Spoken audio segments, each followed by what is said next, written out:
ايه الفرق ما بين الراجل والذكر؟ الذكر هو شخص بيحمل الصفات الفسيولوجية للذكورة، يعني عنده دقن وشنب وممكن يكون حيوان او انسان.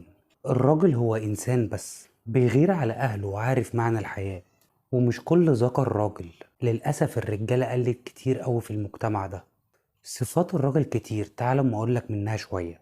اول حاجة بيغير على اهل بيته من النساء، يعني بيخليهم يحتشموا في لبسهم، عارفين حدودهم كويس. الرسول صلى الله عليه وسلم قال: ثلاثة لا ينظر إليهم الله يوم القيامة: العاق والديه، المرأة المترجلة، والديوث. والديوث هنا هو اللي ما بيغيرش على أهل بيته.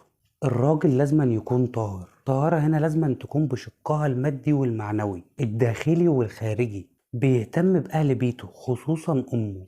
بنشوف ناس كتير أوي في مجتمعنا بيسيبوا أمهم اللي غرقانين في غيرها عشان يرضوا بس مراتاتهم، وأحيانا بتوصل إنهم يتخاصموا، ودول للأسف ما ينفعش يتقال عليهم رجالة، تعالى دلوقتي نقول عليهم ذكور. ربنا وصانا بالوالدين إحسانا. الرسول صلى الله عليه وسلم قال: أمك ثم أمك ثم أمك ثم أبوك. ما قالش مراتك ولا أهل مراتك. اعرف ديت كويس وحاول تحطها حلقة في ودنك، عشان لما تروح لربنا وتلاقي نفسك في النار تعرف انت دخلت النار ليه. بيكون صادق مع نفسه ومع ربنا، لما بيوعد بيوفي، الكلمة سيف على رقبته.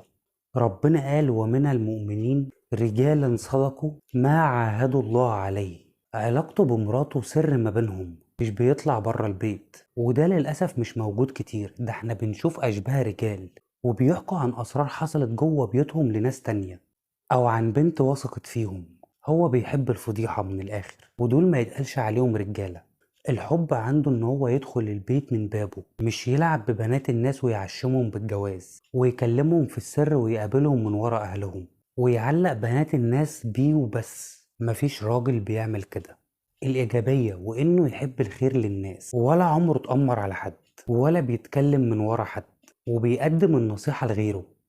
الشهامة، لو شاف حد محتاج مساعدة وهو يقدر يعملها بيعملها، ولو شاف حد كبير في السن في المواصلات بيقوم ويقعده مكانه. الرجولة إنك ما تشوفش بنت محتاجة حاجة وتروح تعملها لها عشان تكلمها. الرجولة إن أنت يبقى عندك حياء في التعامل مع الناس، ما تكونش بجح وعارف حدودك كويس. الرجولة مواقف وأفعال،